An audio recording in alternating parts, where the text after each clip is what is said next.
This unit is going to discuss all the things that came about after the American Revolution and then the French Revolution and then the decisions of the Congress of Vienna. So all of that leads to a worldwide attempt at unifying groups of people who felt that they were like one another.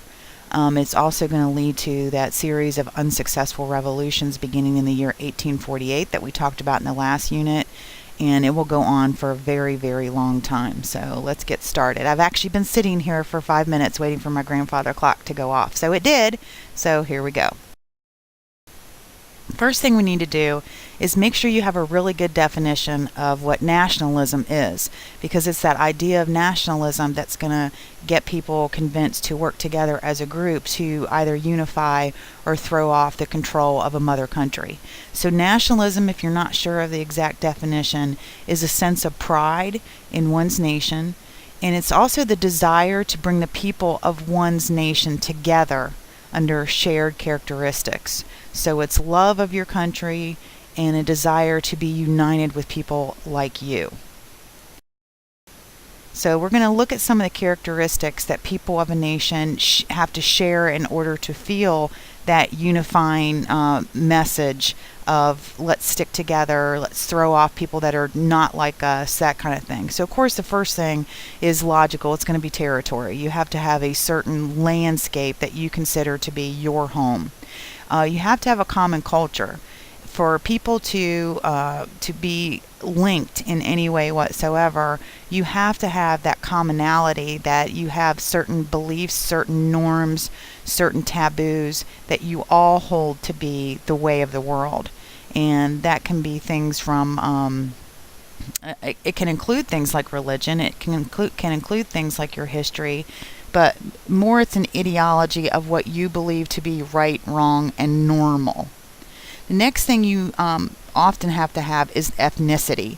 Now that has been a unifying force since the beginning of humanity probably, but ethnicity seems to be waning a little bit. We have people of all different colors and backgrounds that are grouping together now more than ever before, but that's still a commonality that people of a nation often share, at least the majority.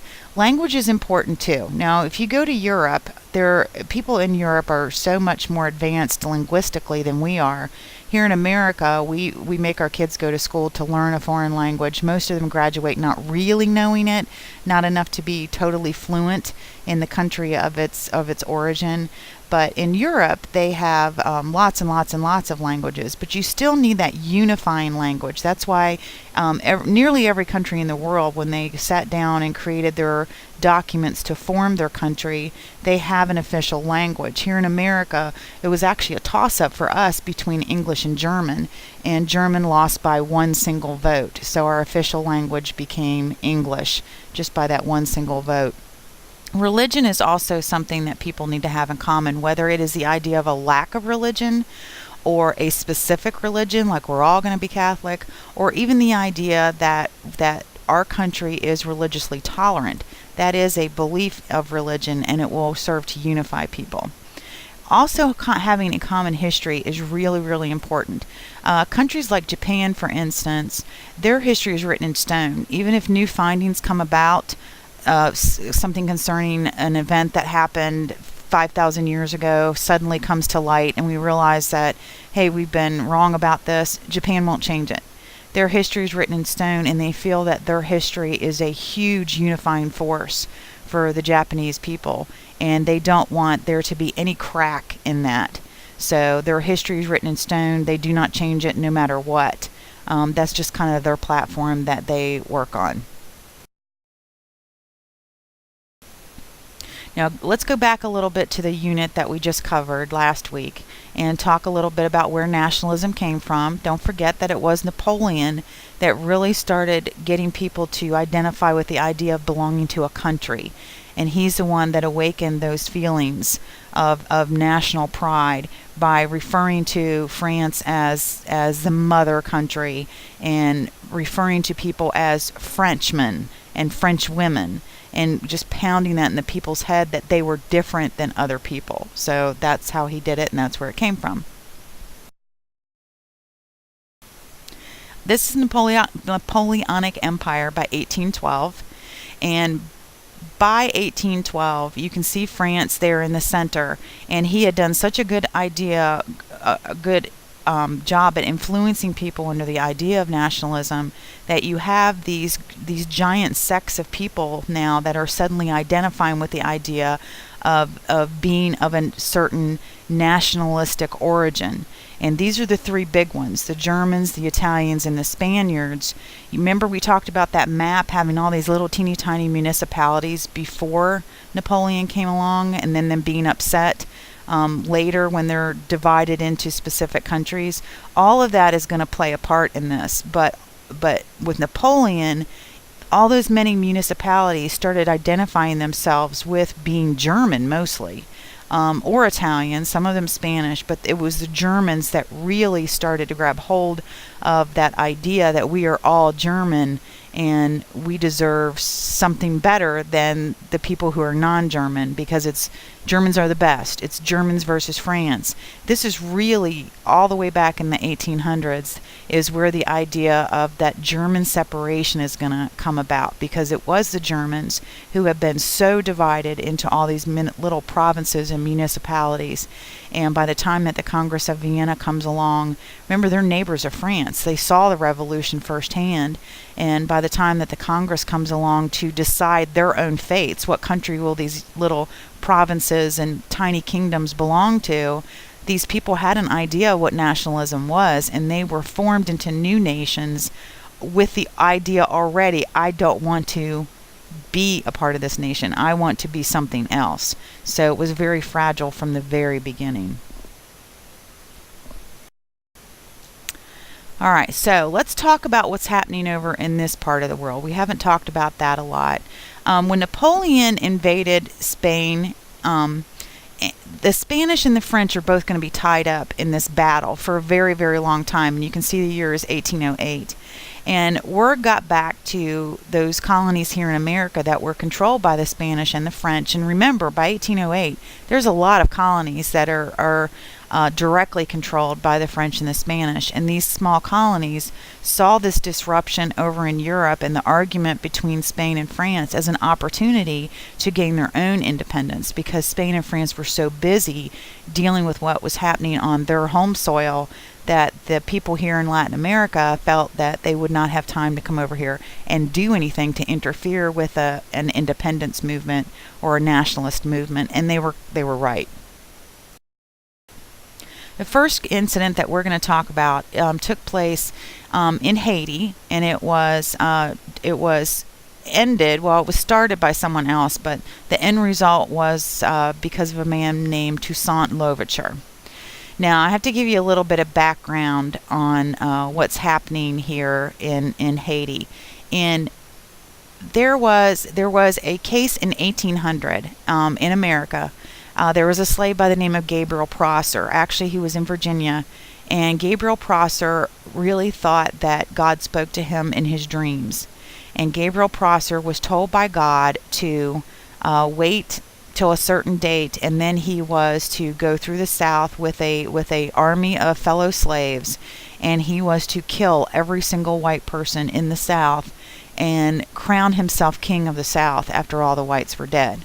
So he planned this revolt in 1800. It was not successful. The night that it was supposed to take place, there was a huge, massive storm with flooding, like instantaneous flash flooding kind of stuff. And one of the slaves that was going to help Gabriel got afraid. He became afraid and thought that it was a sign from God to not do this, to stop the plan of the murder spree. And he reported Gabriel Prosser before Prosser could actually carry out the plans. He was kind of waiting for the storm to subside, and as he was waiting, the local police or sheriff, whatever you want to call it, came and took him. And of course, Gabriel and all the men with him were hung. But it was a huge, massive slave revolt. And once word of that got to Haiti, remember Haiti's very close to the American South, there were several revolts that broke out saying that we want independence from France. The Haitians were screaming for independence. The French had been using them to grow sugarcane for a very long time. It was a very bad life for slaves in Haiti, worse so than some of the stories you hear coming out of Southern America. The slaves that were brought to Haiti were some of the first slaves ever here in this part of the world, and it began with this idea of suppression through horror and multiple beatings. It was never a kind relationship, just not just subservient. It was slaves were seen as animals, uncontrollable animals, and the whites took care of them in that order by treating them that way. So when the slaves started to overthrow the whites in Haiti, Toussaint joined in. He refused to kill his own owners. He actually loved them, but he hated the idea of slavery, and his owners were not hardcore, mean and nasty like most of the other ones. And again, he refused to kill them, but he still wanted to be free. So he joined the revolt and became the leader and fought for a very, very long time. And he was in the end, he was actually captured, and he died of an infection in his lungs in prison. But his actions led to Haitian independence in 1808.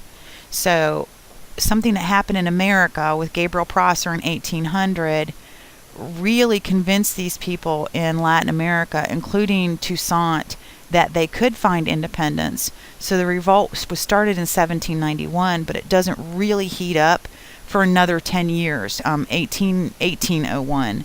And with the word of Gabriel Prosser, at least the attempt of Gabriel Prosser, that this man was brave enough to try and kill all the whites.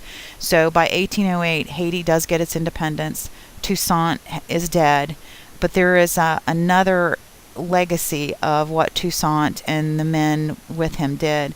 Toussaint got Haitian independence, but also put the fear of God into America, and this is going to have a huge ripple effect. In 1808, was actually discussed in 1807 by our Congress, but in 1808 there was an act put into life that said we could not bring any more slaves to America. We were not allowed to ship any more slaves. So they thought that it would maybe officially be the beginning of the end of slavery. What happened in Haiti scared people. It scared them a lot, that suddenly the blacks were going to rise up and they were going to overthrow all the whites and kill them all. So Gabriel Prosser took place, and then the Haitian revolt, which was successful, was a scary thought. So in 1808 they stopped the import of slaves, but this did not make the people in the South not want slaves anymore. They still needed slaves, and things got a lot worse in America, because now the only way to get new slaves is to have slave babies. So if a woman wasn't willing or naturally getting pregnant, then she was forced to get pregnant. They needed more slaves, and the slave masters came down much, much harder on the slaves that they already had, and did horrible things to them when the slaves did try to escape, because the masters knew they couldn't get any more slaves. So it's going to lead to another revolt in America by a preacher, a black preacher. He was a slave, but he was well loved by his community. His name was Nat Turner. And Nat Turner here in America killed about 50 whites, including his own master. He said it was a message from God, very much like Gabriel Prosser had. These guys are 50 years apart, and they had the exact same story. God told them to go through the South and kill all the whites, and Nat Turner, being a preacher, had access to getting sympathies from a lot of people and making the right friends and being able to talk to a whole lot of blacks all at once, because he actually had a church that he was allowed to hold services at to preach to slaves, and he would tell them about this revolt that he was planning. And he did it one night in the middle of the night when everyone was in bed. They went on a killing spree with hatchets, and they went into as many homes as they could and killed everyone, men, women, and children, in their beds with an axe. And he was caught in the end. He was skinned alive. He was hung, and that's what killed him. but then afterwards he was chopped into small pieces, and the pieces of Nat Turner were given to masters who took the pieces back to their slaves and said, here is your hero, Nat Turner, and this is what's going to happen to you if you don't obey and stay in place. And after that, the laws of slavery in the South became even more strict. So you see this as a domino effect. It went from Gabriel Prosser to Toussaint Louverture to Nat Turner here in America and in Haiti. The only one being successful was Haiti, but it led to this huge fear in America over what will the slaves do next. So I just want you to kind of get the understanding that nothing happens in a vacuum here. Nothing does. When something happens in one part of the world, it affects things in another part of the world. The only reason that Toussaint and the other people even attempted Haitian independence was because Spain and France were fighting with each other and busy. So, what's happening over in Europe affected what was happening over here from the very beginning. I just kind of want you to get that idea. So Toussaint's independence movement was actually successful. But it cost a lot of lives for a very, very long time to be successful. Next one we're going to talk about is a man by the name of Simon Bolivar. And Simon's attempt was also successful, and you can see the part of Latin America that he had freed here in gray, many countries there, that he led the liberation movement, and it was successful.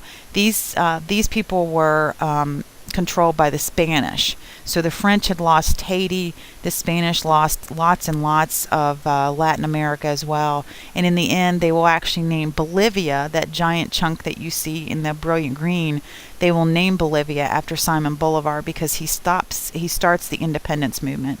So you can see by the map here, Simon Bolivar started his attempt in 1810, and you can see the independence movements, 1810 to 1820, that's all him.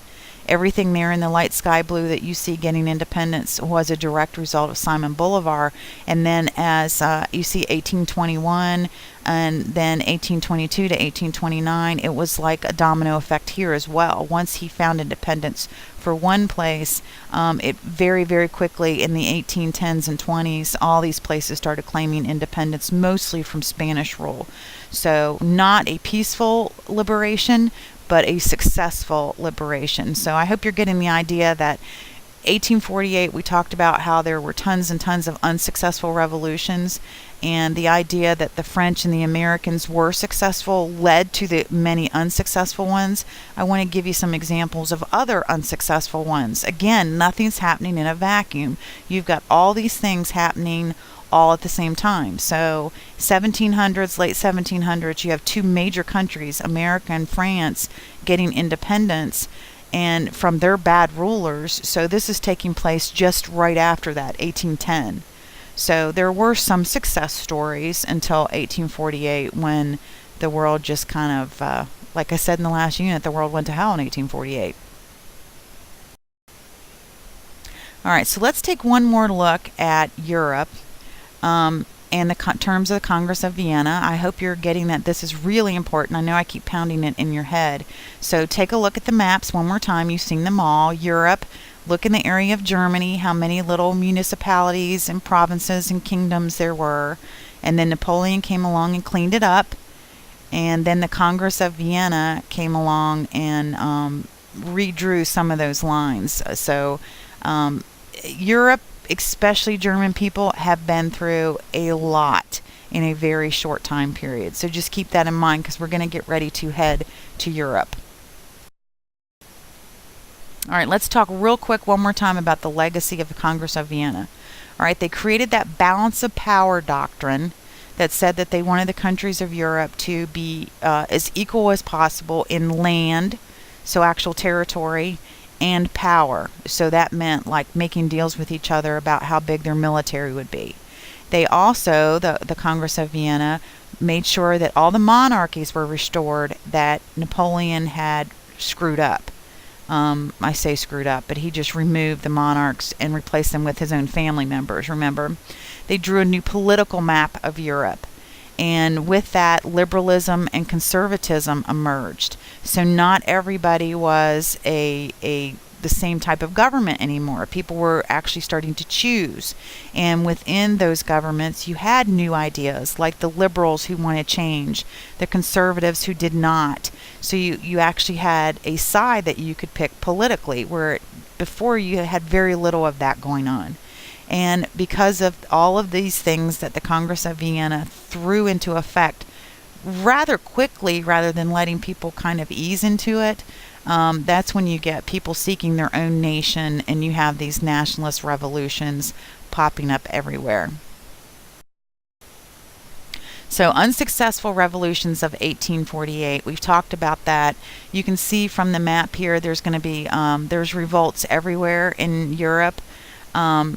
However, prior to 1848, like I said, in when we were talking about Simon Bolivar, there were people that were attempting independence and unification and actually getting it. And two major territories that had been in flux for a very long time because of what was happening with Napoleon, Italy and Germany, are going to start screaming for unification, where Germans were spread all over the place, Italians were spread all over the place, and they were saying, we want to be united as one country, one German people, one Italian people. So that's going to be the attempt, and we're going to look at Italy first. You can see from the map here that Italy was also very much divided, and sometimes we forget that. We think that Italy is Italy, Italians are Italians, but they really weren't. They were controlled by lots of different entities. It was a collection of independent states. Like we have many different states here in America, but these were very independent. If you go to Texas and then you go to Maine, will the people be different? Yes. Will there be some cultural differences? Yes. But will there be different federal laws? No. We're all controlled by the same federal government. Italy was not like that. They still consider themselves a part of Italy, but the laws and rules and culture was becoming more and more and more unlike each other as time was going by, and it started to worry people. Foreign powers controlled Italian lands, lots of foreign powers. So you had the rules of those foreign powers also interfering with Italian powers. And then you have the religious leader that had his own state. The Pope has that center area that you see that's red. Those are called the Papal States. So it was heavily influenced by the church, and rules were very different there. You also had little kingdoms all through Italy, and petty kings fought with each other over land territory constantly, fought with each other over who was going to get the kind of backlash tithes from the Roman Catholic Church. So if you were a favorite of the Catholic Church, you would get more money from those tithes coming in than another little kingdom, and these kings were fighting each other constantly. So you can see just from the map, Italy was falling apart at the seams, and there were a couple people that stood back and saw this and said, we have got to do something to fix this. So first guy we're going to look at is a man by the name of Count Cavour. And Count Cavour, I'm not going to get into tons of detail about him, but Count Cavour is the one who unified northern Italy. Okay, so make sure you know him for the north. And then Giuseppe Garibaldi is the man who unified southern Italy. And then additionally, he took those little municipalities and kingdoms that he unified in southern Italy and joined them to the north that Cavour had already united. So these two men are the ones that are responsible for uniting Italy, but Garibaldi is a little bit more responsible because he did the south by himself and then unified it to the north. Garibaldi is also famous because he made his men wear red shirts during struggles. If they knew that they were going to go into battle, he made them wear red shirts. Up until this time period, there wasn't this widespread rule of thumb that if you were going into battle, all the men on your team, so to speak, should be wearing the same color. Nobody really thought about that. But Garibaldi said, we're killing each other. We don't know who's who in the heat of the battle. You're killing the guy closest to you that looks like he might be a threat, and we're actually killing our own men. So if we all wear red, we know who not to kill. And after that, that kind of became the thing of the day. Duh, nobody ever thought about that before. So Garibaldi was pretty famous for that. He's also the one that said, "Here we make Italy or die." So he is a gung-ho nationalist, ready to unify his country, probably more than anybody before him. He loved Italy. He's probably next in line as far as nationalistic feelings to Napoleon. And he kind of spread that idea of nationalism through Italy, just like Napoleon had done through France. So by 1861, most of Italy was unified. The Papal States, which were controlled by the Pope, including Rome was one of the Papal States, they were the very last to join. And once they did, Rome will become the capital of Italy, and Italy is officially unified in 1861. So Italy's attempt at unification went on for a very, very long time. You can see, hopefully you can read it on the map, that the Kingdom of Sardinia at the time of Congress of Vienna, 1815, was that green territory.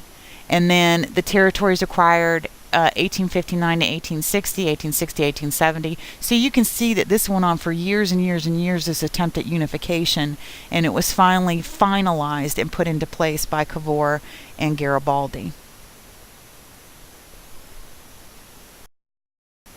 So really you can say that Italy led the way for unification for the rest of Europe. They were the first ones to make this attempt in Europe and to succeed, to bring all their people together under one title, and that would be Italy. So I did this map here so that you could see the different territories that Cavour brought together, what Giuseppe Garibaldi brought together, and then of course the Papal States, which were surrounded on either side. They really didn't have any choice but to join, and they did. So Italy leads the way and becomes very, very successful. So Germany is also going to make an attempt to bring together all their people. Don't forget that they were the most messed up of all the people on the planet. All of these different little colored territories that you see considered themselves to be German. They were all of German descent, but they just could never get themselves to come together as a common country. There were just so many kings, so many countries dipping their hands in and treating these territories as colonies. Lots of people's hands in the pot, even more than in Italy. And the German people just could never bring themselves together. So eventually, over time, especially after you see all the all the bad things that are going on across the world, and all the attempts that are often very successful in creating change, the German people slowly started to turn the tides. And you can see the territory here that says German Empire was actually known as Prussia at the time. No relationship whatsoever to Russia. Prussia is German people, and they're the ones that are going to lead this idea of unifying all German people into one territory and officially calling it Germany. But Germany really started out as being Prussia. So Prussia, if you remember, was actually controlled in the beginning when they started finding real power by absolute monarchs. And you may recognize the next guy coming up. Again, this is Frederick the Great. We talked about him. He's the one who was tortured by his father. He just wanted to be a poet and an artist and a flutist. And his daddy was very nasty to him and beheaded his best friend in front of him and all that great stuff. He built up Prussia by modernizing its military. So he created this military might in Germany, and he thought that, Prussia, he thought that that would be enough to unify his people, to join them through the military. He was very well loved by his military. He was called a benevolent despot by his own men, benevolent being kind, despot being leader. So he was a benevolent despot, a kind leader. but he was a badass in the rest of the world. He really took people down, built his military up so that it was mightier than any military that Prussia had ever dreamed of having. Maybe his daddy was proud of him. So now we have to come to the guy who actually brought all of Germany together. It wasn't Frederick. Frederick did a great start with it, but he's not the one who actually unified them. This guy, Otto von Bismarck, was often called the Needle, and it's because he could weave his way into anything that he wanted with his attitude and the way that he did things. And his idea of unifying Germany was through war. He thought if he could create a war, there would be this creation of nationalist feelings, which war often does do, us versus them, Germans versus the world. So he has that in the back of his head that he is going to create this war somehow, and he's going to succeed through something called realpolitik. And realpolitik means that you're gonna justify all the means to achieve and hold power in your country. So realpolitik, you have to do whatever you have to do to get what's best for your country. And if that means killing half of your country and another whole country, that's fine, because in the end it's best for the people who survive. So that's realpolitik. The ends justifies the means. You probably heard that before. So just a guy who decided that he was going to create a war to unify his people. And he does. He goes to war against France. In 1870, he picks a fight with them, literally picks a fight. There wasn't really a justification for the war. He pretended that he wanted some land that stood between France and the German people. He really didn't even care about the land, but he declared war on France, basically for nothing, and he won. So again, it was called the Franco-Prussian War. It was fought in 1870, and it succeeded in uniting the Germans. And this is, again, we've talked about how Germany felt picked on and felt separate from everybody else. Well, this kind of lays that line down. 1870, it is the Germans against the rest of Europe, because a giant state or entity, not a state, a country, an entity, declared war against another. Actually declared war, didn't just invade to take their land, declared war against them. That's kind of a different idea than what Napoleon did. Germany wasn't trying to incorporate other territory, they just flat out declared war. So Otto von Bismarck did succeed in unifying his people, but he also succeeded in making Germany kind of the outcast of Europe, and they stay that way for a very, very long time. Now, nationalism does have pros and cons. People with a common language, culture, that kind of thing, can often live together harmoniously. National pride can fuel achievement. Think about going to the Olympics and what can be done when countries compete with each other. It can also help to preserve a distinct culture so that it doesn't die out. Think about the Indian tribes here, that their culture, because of the interference of white man, has just gone by the wayside. We don't really have much of their culture or history left. But if you're nationalistic and you fight hard enough, you can preserve that culture. But on the con side, it can lead to intolerance of other people, their culture, their religion, their color. So that can be bad, and it can lead to bloody national rivalries.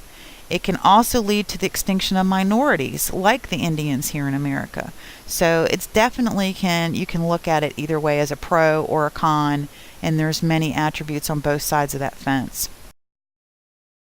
So again, nationalism is that double-edged sword.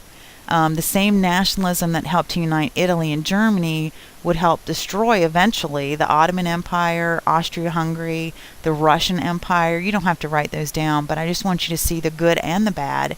So it can unite or it can tear people apart. And it's ethnic tensions in all the countries, Germany, Italy, Ottoman, Austria-Hungary, Russian. It's those ethnic tensions and in those countries, and that hyper-nationalism that would help to start conflicts like World War I. So nationalism can be a great thing or it can be a very bad thing. And you can see the good and bad in this chart that I purposely put up there. You don't have to write any of that down. I just wanted you to be aware that you could look at it in several different ways. All right, I know I threw a lot at you here in this unit, which is supposed to be kind of a small unit. Basically, you need to know the men and which country they unified. If you know that as the basis for this unit, then you've got a good jump on it. So hope you enjoyed it, and I'll talk to you soon.